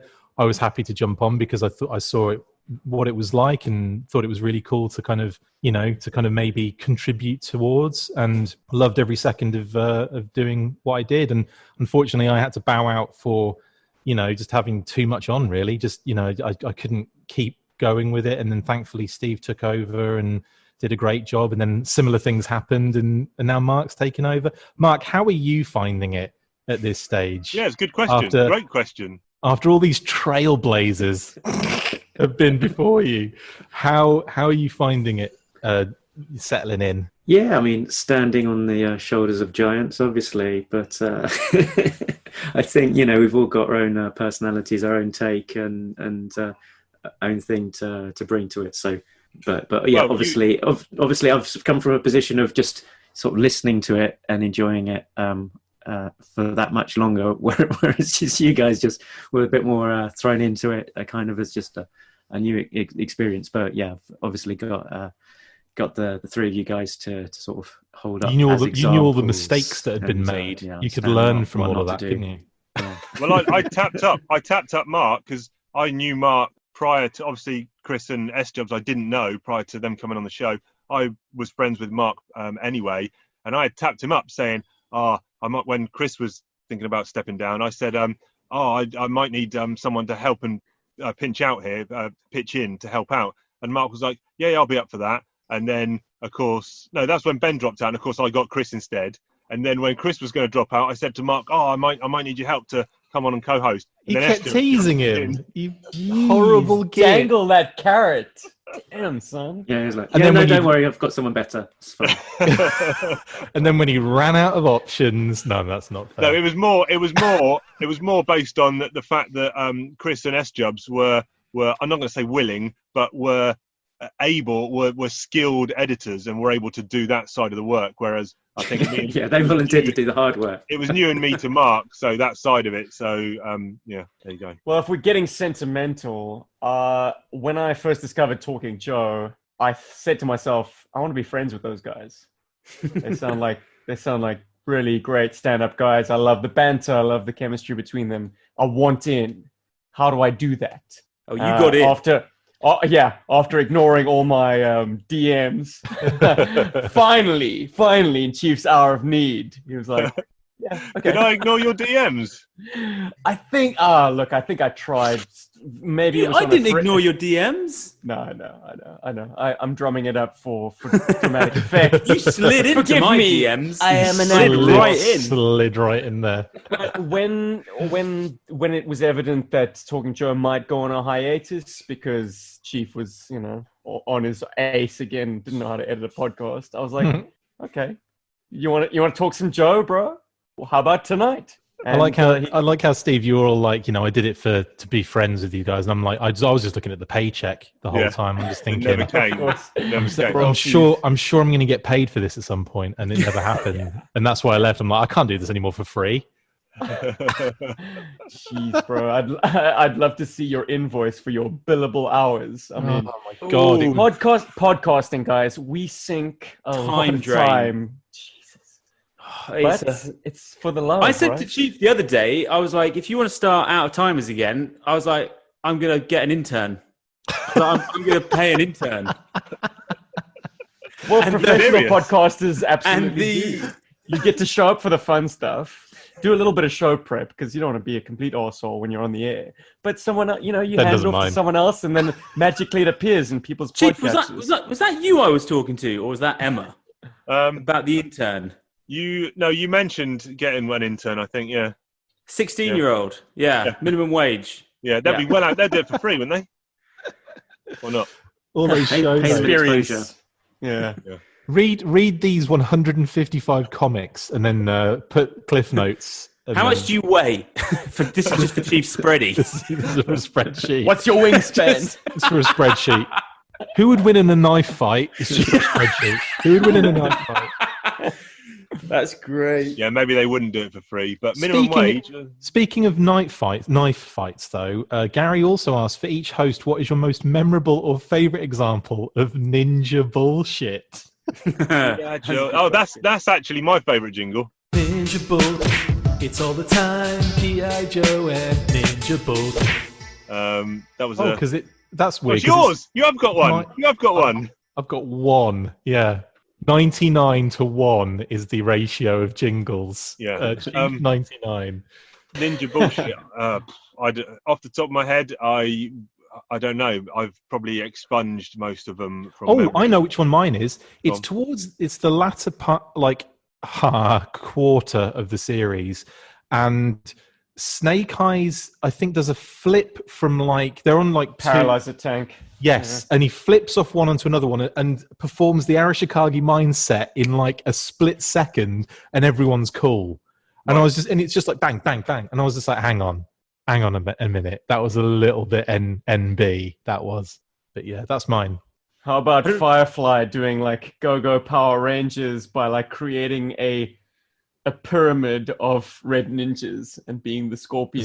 Oh yeah, that's a good bullshit. one. Oh my god! Not being able to see his face because he can do that is another one of just blurry face. Yeah, he's doing it. Oh, that's good. He's doing it. It works. It fucking works. It's proof. The face. Chris, you've got to do that constantly, and your neck's going to fall off. So, did Chief ask you to record that jingle? No, I don't think so. I think I just did it because it was funny. Yeah, when you sent that to him, that must have gone down like a shit sandwich. Chief. That's who the heck does this guy? I do the jingles on this show. Who approved this? I didn't get the memo for this. There There was no back and forth conversation about People don't send me jingles. I send them jingles. I send them vocals for them to do the music over with no other context. I haven't heard that. I want to hear it. Can you just do a little? do it live. Rendition? Uncensored, please. How does it start? Ninja bullshit. It's all the time. Oh yeah, it's all the time. G.I. Joe and ninja bullshit. That's literally it. And it's got this music, but I can't. I literally can't do that with my mouth, unfortunately. Ninja bullshit. It's all the time. G.I. Joe and ninja bullshit. Yeah, I don't know why that even came out of my mouth, but it did. I'd love to see Chief reviewing that when that 10 first stars. came through. 10 stars. Yeah, I'm sure. Out of 4 million. Yeah. I've got to actually thank you, Chris, because the jingle that sent me down this great playlist of like 90s R&B dance tunes was Comic Talk. Oh yeah, that is a banger, isn't it? Oh, so good. That's all Chief, though. I mean, he's the one that said, "I want it over this. Hear the lyrics," and I had to then find the instrumental. Well, then I take it back, Chief. Thank you. Suck out of me and spit it into Chief. And then, okay, like just on the topic, like the jingle that then takes first prize for me is then the remix, the Comic Talk. Fashion talk within Comic Talk. Oh my god, yeah. Armani, Prada, Versace too. Cheers, changed their looks from black to blue. Armani, Prada, Versace too. Joe's changed their outfits from black to blue. Duke and Hawk, look but don't gawk. Changing their kit, whoa, is that legit? Swapping camo jackets, headgear and boots. It's now neon colours and funky spacesuits. Sci-fi stalker and even roadblocks. While Bill, Flint and Mutt gave me a shock. So go take a walk if clothes aren't your passion. Cause it's comic book talk and lovely G.I. Joe fashion. Oh man, so good.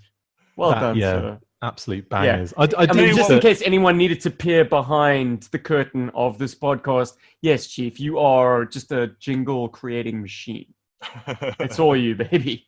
And I used to get really excited when he'd send me, like, you know, full disclosure, I didn't. I actually enjoyed it when Chief sent me this stuff.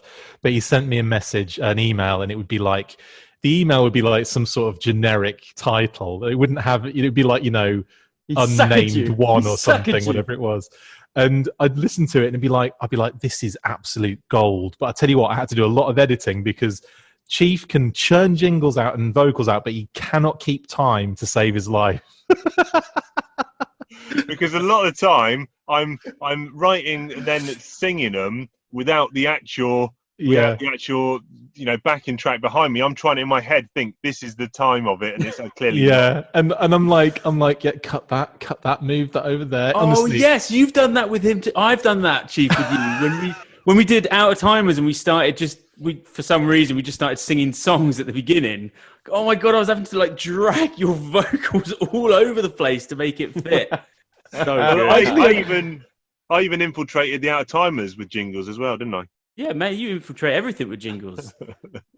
Or songs. Let's stop calling them jingles because you have moved on. Yeah. Mm-hmm. Yeah, we've got the album dropping this summer. Yes. These like the 12-inch versions. Jeez. 7-minuters.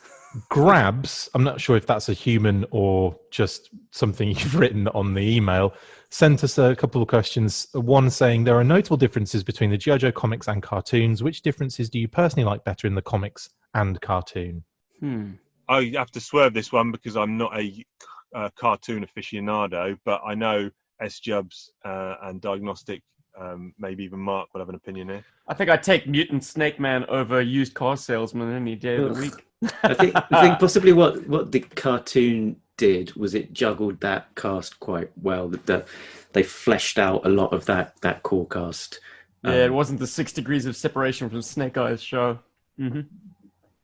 Yeah, not just a ninja show. I did find it a bit jarring as a kid where you'd have the Action Force comic, which was one kind of, continuity, a Larry Hama reprint, which was another continuity they tried to force into it, and then the cartoon, which had nothing to do with any of it and was just, like all over the place, and then the file cards, which all differed dramatically. And it was just, honestly, it was such a minefield growing up in the UK with this stuff because multiple layers of canon. It was just all over the place, wasn't it? It was like Quick question. Was there a a definite split between growing up, do you think, of G.I. Joe fans who were either just the comic, just the cartoon, or just the toys, or in general were G.I. Joe fans of all of those mediums? I would say probably just the toys and the cartoon for a lot of people. I was going to say the more casual kind of connection would have been that, yeah, definitely seeing it on TV and buying toys based on that.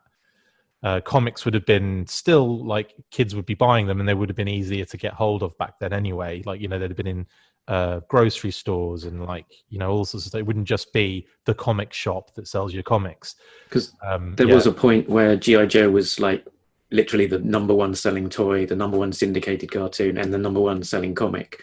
So there was, it was very big at its peak, and I guess there would have been quite a lot of crossover between those three. But yeah, the cartoon and the figures would have been the more mass market component of that, wouldn't it? You're spot on, because they also advertised the comic as well, and that was because they couldn't at the time advertise the cartoon. No, what was it? They couldn't do. They basically had to come up with a way to. The only advertising they could do was the comic. They were when they were advertising the toys, they could only use so much animation and sort of non-playing with the toys in a toyetic fashion. So to make it more fun and exciting, they wanted to use as much animation as possible, and they got around with that by creating the adverts for the comics and then recycling some of that same footage to. I think you'd find that a lot of they'd probably all be buying it, all of those different things, and consuming it all in that way. But I think after a while, some people would be more comic, some people would be more cartoon, some people would not care. So yeah, I think it was one of those things that would have morphed over time, I think. Yeah, fair. I mean, I don't know why I never got into the cartoon. I don't know what. Well, it wasn't shown on terrestrial TV in the UK, so okay. It was VHS a lot harder to access via VHS and certain satellite broadcasts. So it wasn't. That was one of the things that in the UK held it back from being quite as mainstream it was in the US, was the fact that we didn't get the widespread. It's interesting though, because at that first internet, like the first Hasbro UK kind of rebrand in 87, 88, that was like the at the time it was everywhere. You go into Woolworths, you go into like stores, merchandise up the wazoo. It was like you'd have stuff in like Boots, you'd have like soap, and you'd have like bath bubbles, and also like Flint was on everything. Televipers were on everything. Crimson Guard were on everything. It was, you couldn't move for seeing Action Force stuff in the UK for like a good solid 2 or 3 years stint.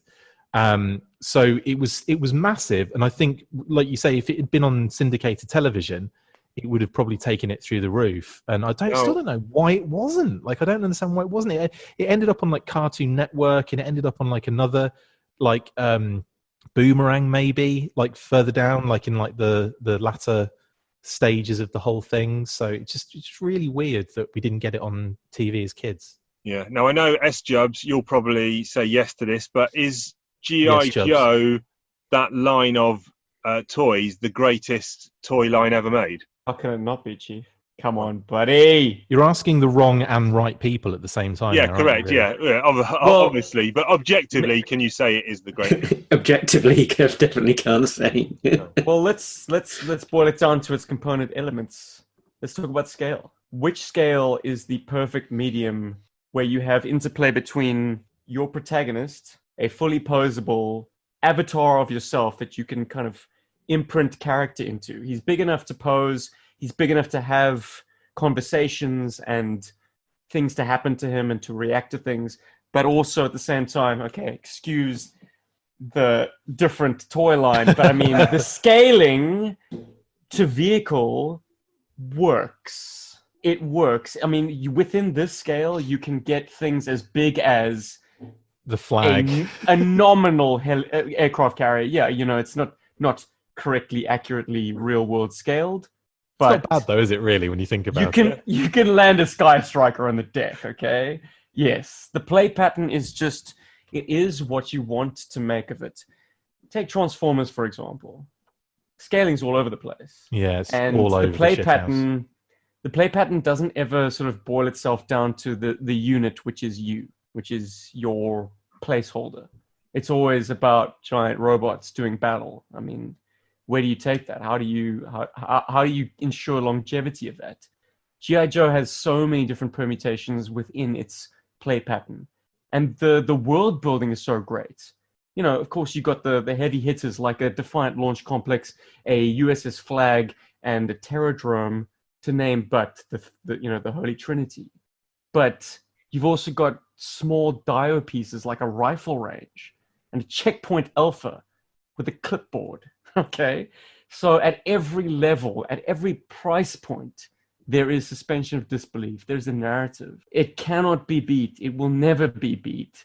Yeah. And it took a decade as bombastic as the 80s to place that high watermark, and it will never be surpassed, I don't think. And because if you compare it to a similar heavily pushed line like the Kenner Star Wars line, which obviously sold very, very well, but when you look at the points of articulation, there's no comparison. I mean, it's if you want to talk about construction, I mean, G.I. Joe had the sweet spot. Yeah. You know, like durability and posability without being too fiddly. A lot could be said for modern construction surpassing that, but then there are also people weighing in on the other side of the fence that say that modern construction does have some problems with it as well. You know, like it's almost too much. I'm not one of those people, but I'm just saying the naysayers, the sort of the vintage purists would be like, oh, we don't need double jointed knees and we don't need wrists and we don't need this and we don't need that. But comparing it to Star Wars, I'll say the thing that makes G.I. Joe stand on its own from Star Wars is the fact that these are characters that are not dependent on a blockbuster film. And I know that might sound odd, but like, who of us enjoyed adventuring as like the Holy Trinity, of like Luke, Leia, or Han? Like, who kind of really inhabited those characters? I think G.I. Joe gave you so many more colorful characters to kind of imprint on. It's very difficult to take the protagonists of Star Wars and like embody them. That's why I gravitated towards the bounty hunters. You know, their stories were unwritten. Dengar. But with yeah, you like diaper face? Just literally wrap myself up in some toilet roll and there I am, done. Chief can't see him in Return of the Jedi. Just cannot see him. He's there, dude. We did that watch along. We did that watch along on the other week, and just you kept saying Dengar. There he is. I missed the it. Faceless Master. Bosk is in there too, Chief. Deep background. Bosk is in there. Bosk. Right. Yeah, I just couldn't see him. No, I think that is a 100% valid viewpoint and opinion, and kind of sums up the G.I. Joe's place in history as a fantastic IP that has stood the test of time. No other kind of pop culture franchise has lasted that long in terms of still cranking out stuff of consistently good quality. Talking Joe's getting there, mate. Don't worry about it. It'll get there. Episode 700. Jingle 4 billion. That is I think a great summation and a great way to potentially close out the show. I know it's a Scout Walker. Fan back, the Scout Bear Walker. There he is. Yeah. Now, how are you spelling his middle name? Bear? Is it B-E-A-R? Yeah. Yeah. No, it's B-E-E-R. Ironically, bear in Afrikaans. Oh, right, brilliant. There you go. That's what I meant. Yeah. The fam is back for me. Yeah. Well, no, this is good because we're wrapping up now anyway. It's been good. Get it, boy. You got a future in podcasting ahead of you, young man. Yeah. No, not for eating. This is great radio, guys. Assuming that people are actually listening to this and not watching it. Yes. No, that's cool. That's been big thanks to everyone for taking time out to jump on here for a couple of hours on everyone's busy schedules. S-Jubs needs to get drunk and go to bed. Diagnostic probably got more editing to do. Marky Mark's got family stuff on. Ben is playing with the Scout, and the Chief probably is going to do some Skeletric maybe, or some, I don't know, make some dioramas. Some retro gaming. That's what I'm playing. I'm just about to start Resident Evil Zero. Or you'll be failing. Power. Not in the shower. Goes in, goes rages. What? Whatever. Whatever. Listen, big shout out to everyone again. Thank you very much for jumping on this. Thanks to the listeners. If we didn't get to your questions, apologies, but we just got caught up in the fun of chatting to each other. There's only two left. Oh, was there? Okay. Yeah. Just take it personally. Yeah. Okay, quickly. Which comic The story? G.I. Joe pop quiz. It's the G.I. Joe pop quiz question. 40. Which comic story arc do you think would translate the best to film? G.I. Joe Cobra. Yeah. Next. Yeah, Cobra. Yeah. Who is the definitive G.I. Joe comic book artist on interiors? And if you say Wildman, quit podcasting forever. Wildman. That was my introduction to G.I. Joe. Come on. My favourite's probably Rod Wiggum. Oh, God, what's his name? Sure. Trimpy for me. Bright.